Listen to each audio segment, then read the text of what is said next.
Welcome to another episode of You Had Me at Cheese, where my girlfriend, Venus, and myself, Eclipse, explore the many different aspects of the human experience.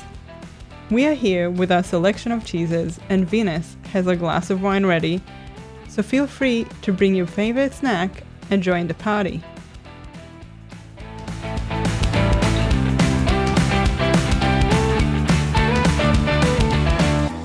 Hey listener! I'm so glad you joined us. On today's episode, we're going to talk about privilege.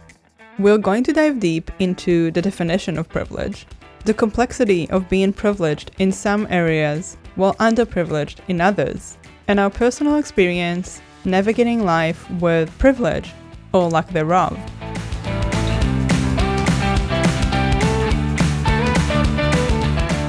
Much like many others, privilege has been a blind spot for the both of us.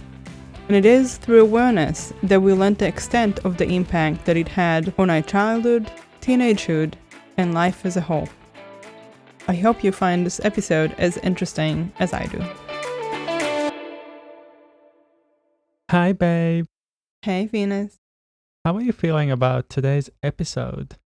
I'm so excited to talk about privilege. I think it's really a conversation that people don't engage in often, and I think it's quite crucial. What do you think? I'm with you. It is something I have learned over time, and quite honestly, I spent many years not really being aware how much it impacts our lives. It is hard for me to define what privilege is, but as an example, being born into a rich family and having access to private schools and the best medical care and the best food and travel first class is a form of privilege.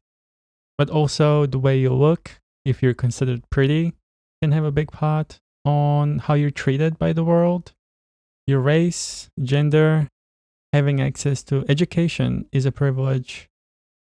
Some privileges are given at birth, others are developed later in life. And while I don't have a definition per se, I'm curious to know how you define privilege. I think that many times privilege is like an invisible gift, whether it's in the way that people treat you, the access that you might have to education, food, shelter, moving to other countries, or even just how people view you as a person based on things that are a lot of times out of your control. For those who have it, it's a gift. Many times it's invisible because we only know what it's like to be us. We don't know what it's like to be somebody else. So unless we lost the privilege and then realized we had it, we might not be aware that we have been privileged to begin with. I spent, I would say, most of my teenage years not knowing how privileged I was. Me too. And realistically, the signs were there all along, but I was absolutely blind. Completely blind to the fact that other people were not living the way that I was. When I was younger, I definitely took some privilege for granted. I didn't realize until later in life how good I had certain things. Some people saw something in me which I didn't see for a very long time. When I was younger and in my teens, there were a few encounters with people I barely knew and some friends who told me that I can achieve big things in life. And some of these things came left field because they didn't know me. And so why would they say such things? And I do think that the fact that I'm white and I was male presenting at the time had a big impact on that. But it's interesting because I was never really aware of privilege and I never knowingly took advantage or utilized it. But I think it definitely had an impact on my life. And it is something that we need to become aware of intentionally and realize how our privilege impacts our behavior and how that impacts others. Why do you think people struggle so much acknowledging their privilege? A couple of things come to mind. For one, if you've been used to having certain privileges, it can be hard to see them because it's just the norm for you. And another aspect of it is that if we acknowledge our privileges, we also need to acknowledge that we may have had it easier than other people have. And that maybe we wouldn't have gotten to where we are if we didn't have those privileges. And I think that's quite confronting. I also think that some people struggle to see that they have privileges because they also are underprivileged in certain areas. That's a really good point. For example, let's think about somebody who comes from a low-income household. That's being underprivileged in that area. But whether they're white or a person of color can really impact how people interact with them. And sure, being white doesn't mean that you are privileged as being from a low-income household, but you still have that privilege. And the world will still see you in a different way. And so there's complexity here of we can be both. We can have privileges or lack thereof, and both can coexist. Yeah. That's a really good example. And would you say that most people fall into a kind of a mixed bag category? I think for most people, yeah. I think if we look deep enough, we'll find places where people are privileged. And the thing is that I find that a lot of times we judge people on face value. 100%. Whether they're privileged or underprivileged. We might look at somebody who's disabled and think, okay, obviously this person is underprivileged. But you don't know everything about this person. They might have privileges that you didn't even think about. Yeah, good point. And also being disabled, they live life differently, but it doesn't make them just that one thing. They're still complex human beings. Yeah, for sure. Even if we look at me, for example, I live with chronic pain. I'm unable to walk due to my pain and fatigue. I would say that's probably an underprivilege, but I'm very privileged to be supported by the government in Netherlands. So even in that one thing, I'm both, It's not clear cut. Yeah. I would say since transitioning, there are definitely people who treat me differently. Tell me more. Well, luckily I don't really run into them often, but I see them. I see them staring. I see them being confused.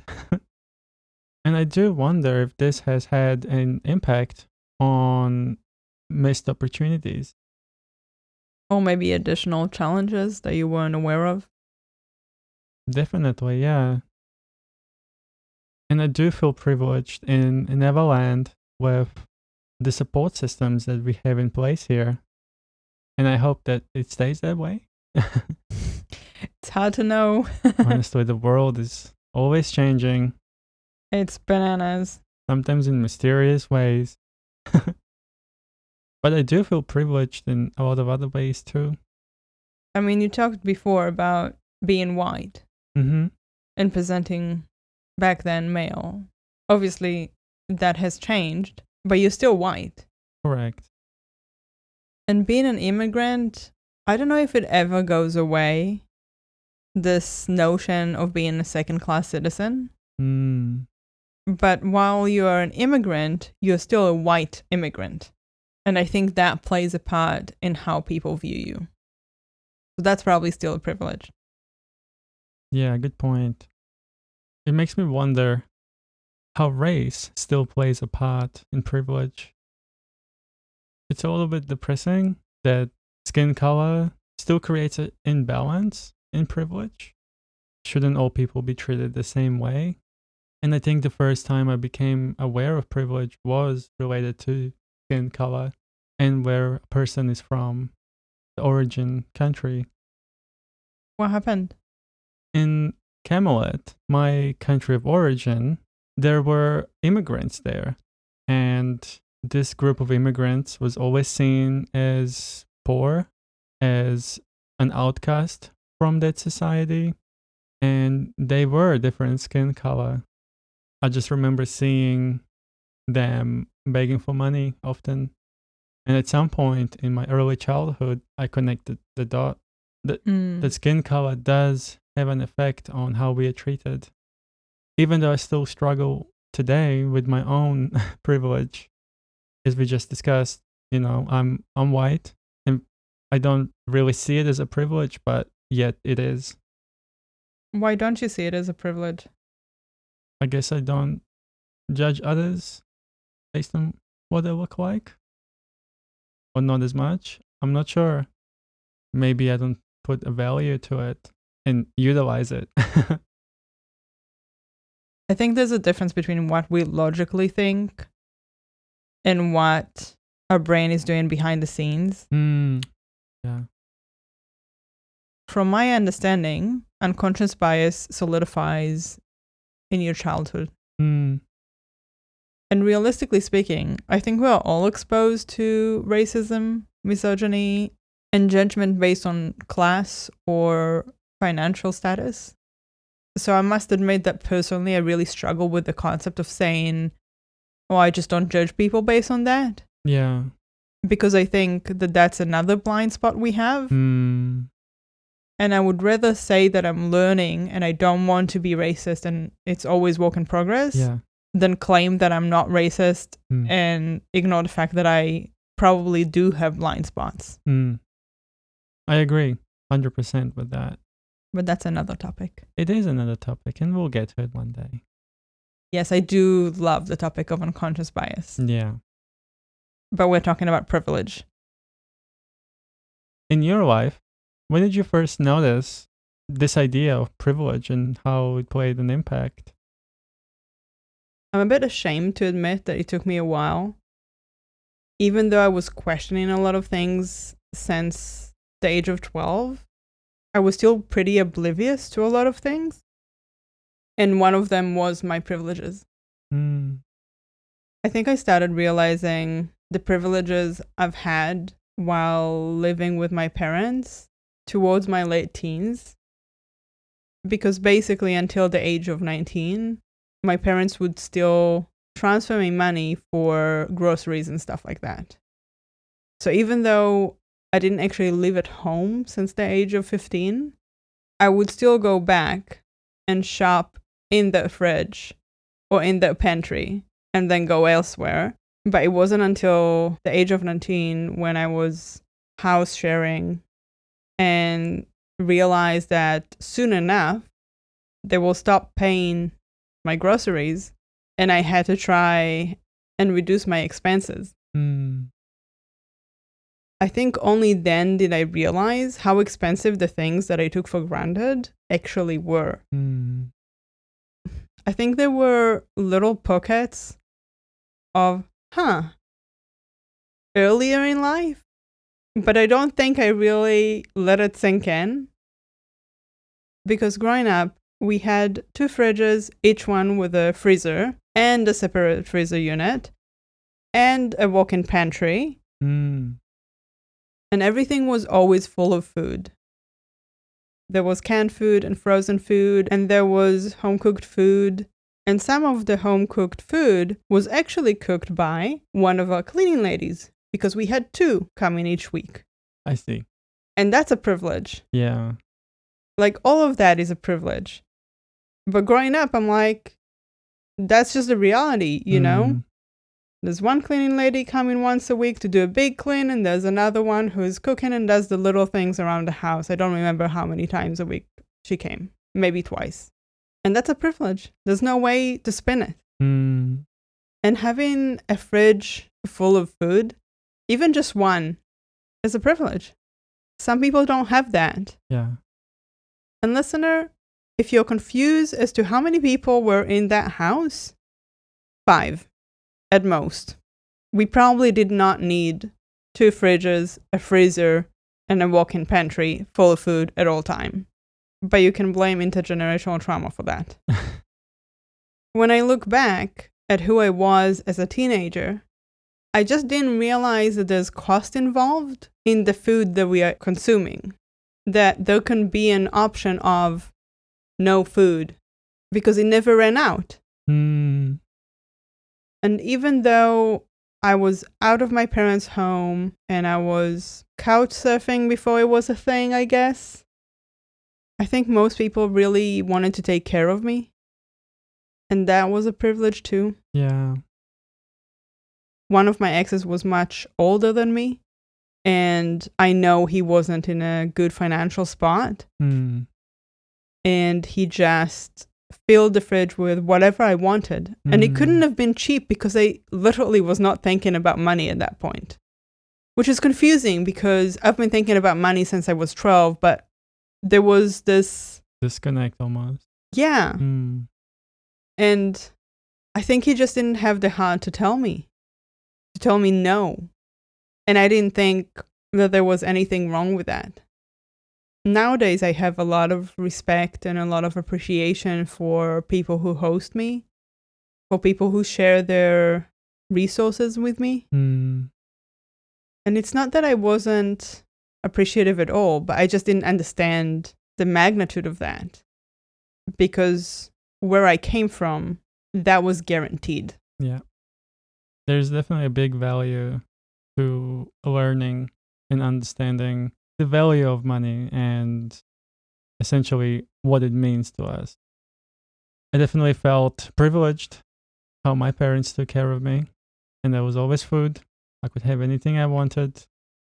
Didn't ask for much, but I still took, And of course, having now this perspective, I value a lot when someone does something for me, when they're either spending their time or money to do something for me. I think as we grow up, we'll learn to appreciate it because we know what goes into it. As a child, I don't think I understood what goes into hosting people for dinner. Yeah. And how much it actually takes from the person who is hosting.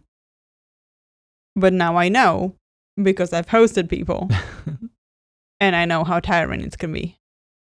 It's also really heartwarming and everything and can be lots of fun. Yeah.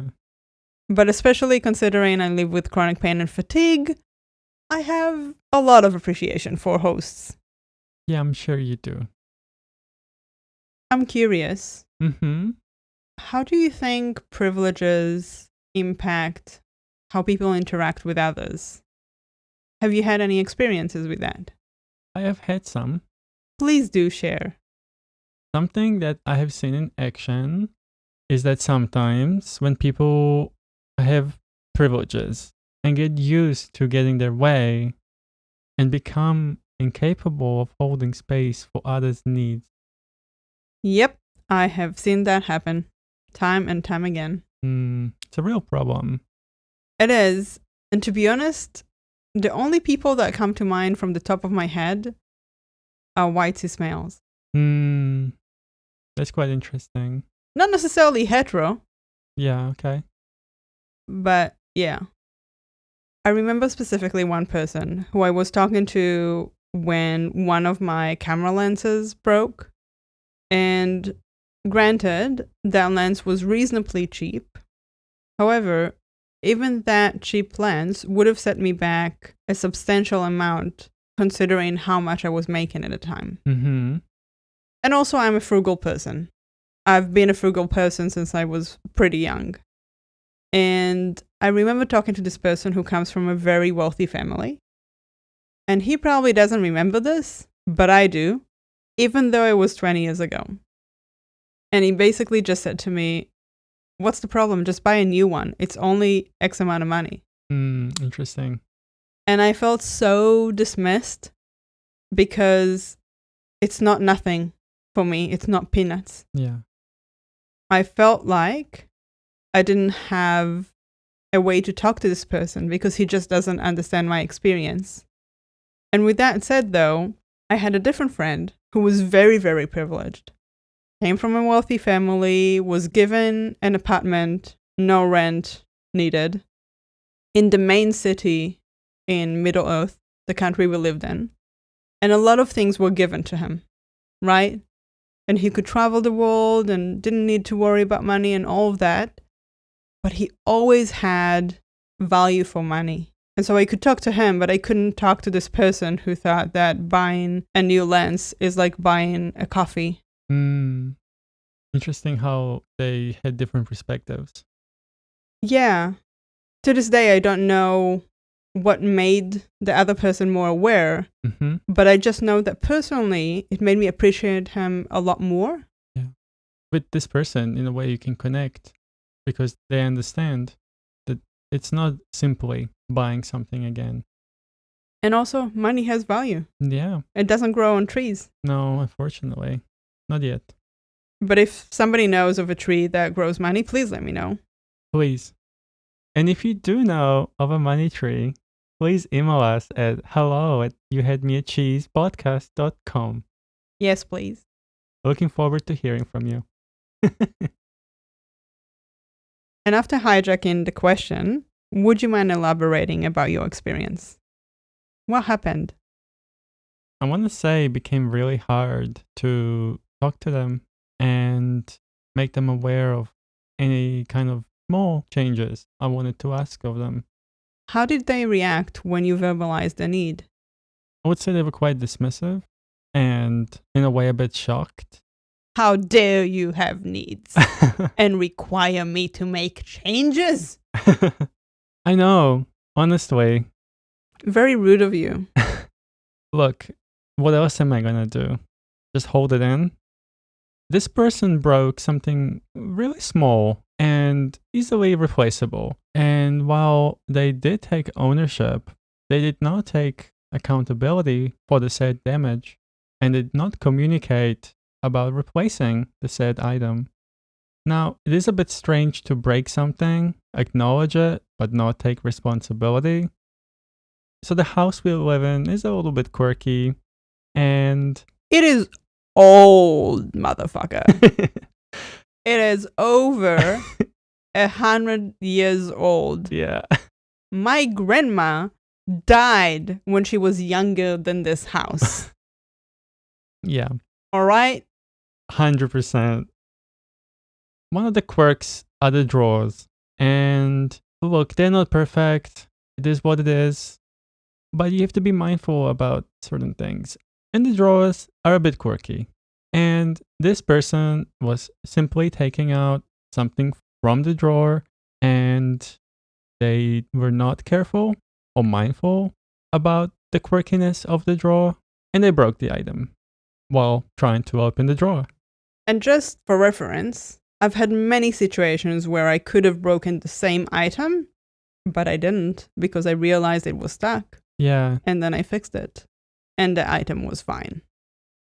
It only breaks when you pull too hard when it's stuck. Thank you for clarifying. I'm sorry, I'm just trying to exonerate the drawer. Yeah. Because it wasn't its fault. Yeah, no, it was not. No. And so it was the drawer's fault that the item broke. Well, at least that's how this person described it. Yeah. And while I can be mindful that sometimes we are not in a headspace that we can communicate to our best level, this was a bit of a repeat offense when it came to their behavior and expectations. And I do want to add that this person did the right thing in terms of mentioning it to the rest of us as we all live together. But then basically blamed the drawer, did not take accountability over breaking this item, and did not give any indication as to when it's going to be replaced. Now, this is an item we actually use quite often, a few times a week. And we weren't aware, but this person also muted the chat. Exactly. And after not hearing from them, we did go and buy the item ourselves. And when we had the opportunity to talk to this person, they acted as if we did not try to communicate with them. And almost like going and buying the replacement item was going behind their back. Even though we did actually mention that. Yes, we did mention it. And I just feel like this was one example where this person's privilege played a part in this whole scenario. I wonder if in the past everybody else were just not holding them accountable, and whether they just expected us to resolve the problem that they created, but in their mind it's the house that created the problem. Yeah. I think we probably see the connection to privilege here more than the average person would, just because we know this person on a different level. Definitely. And have seen this come up numerous times. This person does have preferences, and yet they didn't seem okay with us having them. So to me, I do think that the fact this person is male and cisgender and white played a part in this. Yeah, me too. I think they expected getting their own way, and we saw examples where they bit us in the ass. Luckily, we no longer need to deal with that. But in general, sometimes it just takes time to see what the person you're dealing with is really like. I don't think neither one of us thought he would be this way when we first met him. Definitely, this person did present themselves in a different way than what they actually were. I guess getting in your way is a privilege. 100%. Yeah. And I wonder whether they're even aware of how this privilege of theirs played a part in their life. Whether they're aware of how their behavior impacts others. I know that I fucked up in the past due to my blind spots with my privileges. I remember staying with somebody who wasn't in a good financial situation. It was during winter. And I think for this person, you don't really turn the heater on unless it's like a snowstorm outside. I do get cold easily, but I also feel uncomfortable in too many clothes. So while I did have my winter PJs, it wasn't like a thermal PJ or anything like that. It wasn't something super warm. And I think I just had the heater on for most of the night. And this is, again, I'm ashamed to admit this, but like this was in my early 30s. So I think it's important to always touch base with ourselves and see where are our blind spots. I think it put her in a very uncomfortable position where she had to kind of go, hey, can you pay for some of the power? Yeah. Because she saw the power spike. Yeah. I was a bit taken aback because normally people would just either host me without talking about stuff like that, or they ask for X amount of money ahead of time to cover costs. Either one is okay, but I was just used to things being talked about ahead of time. And to be fair, like even her coming to me after the fact, completely legit, because she probably didn't expect me to have the heater on all the time because she's not used to it. Yeah. But I think in the moment I was quite taken aback.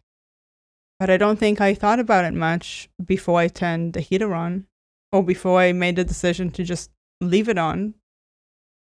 Because the reality is that if I get cold, I wake up. So I thought, I'll just have it on a set temperature. That way I'll be okay. I wasn't used to it being so cold. So looking back at it, I do feel a bit ashamed. I still don't know how I would deal with it if I had a similar situation nowadays. I do try to be mindful, but I also, even at home, I say, sure, be mindful of electricity, but if you're cold, turn the heater on. Yeah, for sure. That's just how I operate. But I'm also not in her financial situation. I'm not doing amazingly, obviously, considering I'm just supported by the government, but I still have enough normally to just cover the basic costs. And so I guess this is just a lesson that I need to keep on learning. I need to keep looking for what I'm missing. I agree with you. And I think power usage is one of those things that it is a blind spot until you do pay for your own power. And it can be quite confronting to realize the cost in it. But even if you pay for your own power, you don't always know the breakdown and what is causing the spikes. So you might not be aware that your TV, for example, takes actually a lot of power. And so having it on while it's not actually being in use is still consuming quite a bit of power, for example. Yeah. And then if you do that in somebody else's house, then how does that impact their power bill? I think when it comes to your environment, you can make these choices.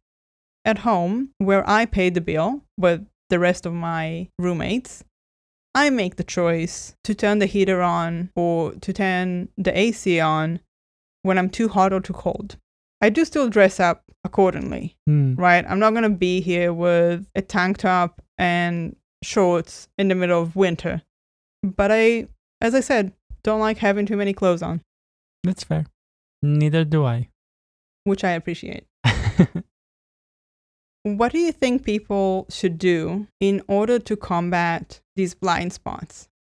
How can they learn what their blind spots are and acknowledge the privileges? That's a really, really good question. I think it all starts with awareness, as usual. I think self-analyzing our behavior, our actions, our words, the way we do things is important. I think being considerate of others and thinking how my behavior will impact others is a good start. I think that's super important. I think it's super important for growth in general in all sorts of different areas. I think education also comes in form of words around these topics. And having your vocabulary expanded is always a good thing. I think curiosity also plays a part. Oh my God, I couldn't agree more. I don't think that I thought that everybody else has two cleaning ladies, but I just didn't question it when I was a child. I mean, that was your norm. It was my norm, but also I did go to other people's houses. As I said, as a child, while I did question a lot of things, it was mostly in my own head. I don't think I was as curious as I should have been about other people's experiences and how they live their lives. I think it's also challenging to ask these questions, which is partially why I like interviewing, because then you get a free pass to just ask everything you want. But I also try nowadays to have these conversations with my friends. And I've been surprised before about people's backgrounds and how they grew up and how different it was to the way I grew up. Yeah. Do you think it's taboo to talk about privileges? It's a complex one because I don't know if it's actually taboo, but people just don't talk about it. Do you think people get defensive? Yes, I do. So how can we talk about it without reacting to it? I think it's important to remember that people many times don't choose their privileges. Good point. Like, I didn't choose to be born to a family that had two cleaning ladies and two fridges and just a ridiculous amount of food. Abundance in general. Yes, and abundance. It wasn't my choice. And I guess what I'm trying to say is that I don't think it's fair to hold it against somebody that they have had privileges in their life. It's not fair to hold it against somebody that they're male. Yeah, of course. But you can hold them accountable for how they behave. Yes. And that's a different story. Yeah. I have been struggling with sharing how I grew up because the way people reacted to it sometimes made me feel ashamed. Granted, I do understand that people who did not have these privileges probably grew up feeling ashamed for the lack of privilege, but two wrongs don't make a right. That's all I have to say. Well, that's a lie. I have a lot to say. So true. Yeah, I'm not good at lying. So another important part is don't shame people for how they grew up or the mistakes that they've done in the past. Let's hold space and make it safe for people to learn.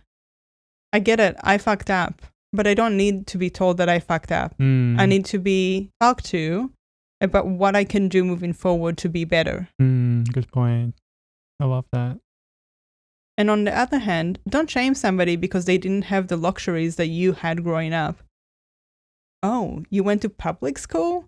Ugh. No. Control-delete that shit. No good. Just be kind. Yeah. We all have different experiences, and I promise you that just about any person lacks privileges in certain ways.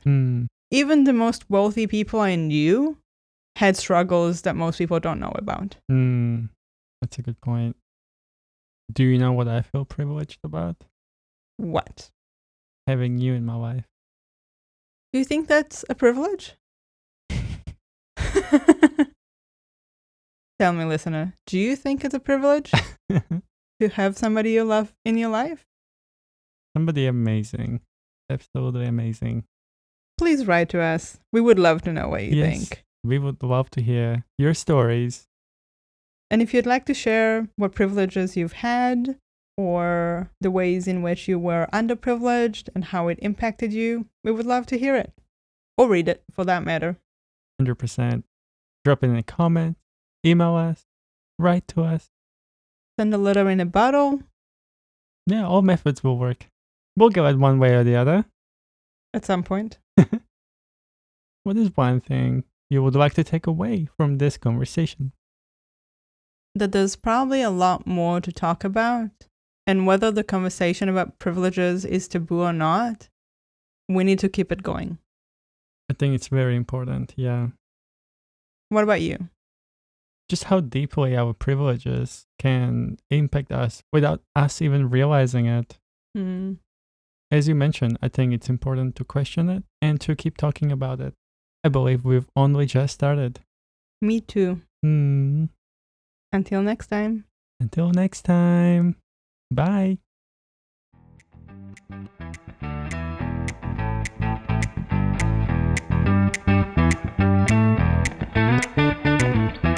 We have reached the end of our episode and hope you have enjoyed your snack as well as our conversation. If you liked our podcast, we would truly love for you to leave a comment, rate our show, and share it with anyone who would benefit from our conversations. And if you didn't like our podcast, then don't worry about it.